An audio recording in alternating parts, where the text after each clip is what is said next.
আবারও ইতিহাস গড়ার দ্বার প্রান্তে যুব টাইগাররা নেপালকে হারিয়ে সবার আগে ফাইনাল নিশ্চিত করলো তারা। মোর্শেদের ক্রসে মানিকের গোল, ম্যাচ জুড়ে রেনান সুলিভানের বাজিমাত, শেষ 10 মিনিটেই নজর কেড়েছেন অন্য ভাই ডেকলান সুলিভান। মানিকের একমাত্র গোলেই বাংলাদেশ নিশ্চিত করেছে ফাইনাল। রোমাঞ্চকর সেমিফাইনাল নিয়ে থাকছে প্রতিবেদন। এক ম্যাচে ঘটেছে অনেক কিছুই, বেলা শেষে সফলতা টাইগারদেরই। সাফ অনূর্ধ্ব 20 চ্যাম্পিয়নশিপে দুর্দান্ত পারফরমেন্স দেখে আবারও ফাইনালে জায়গা করে নিয়েছে। বুধবার মালদ্বীপের মালে স্টেডিয়ামে অনুষ্ঠিত প্রথম সেমিফাইনালে নেপালকে 1-0 গোলে হারিয়ে শিরোপার একদম কাছাকাছি পৌঁছে গেছে লাল সবুজের যুবারা। ম্যাচের একমাত্র এবং জয়সূচক গোলটি করেন মোহাম্মদ মানিক। শুরু থেকেই আক্রমণাত্মক ফুটবল খেলতে দেখা যায় বাংলাদেশকে। ম্যাচের 7ম মিনিটে এগিয়ে যাওয়ার দারুণ সুযোগ তৈরি হয়েছিল।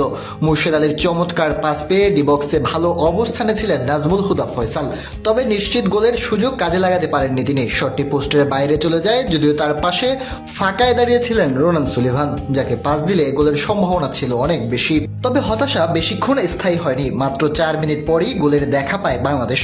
মুর্শেদ আলীর নিখুঁত ক্রস থেকে বক্সের ভেতরে হেড বলে জালে পাঠান মোহাম্মদ মানিক।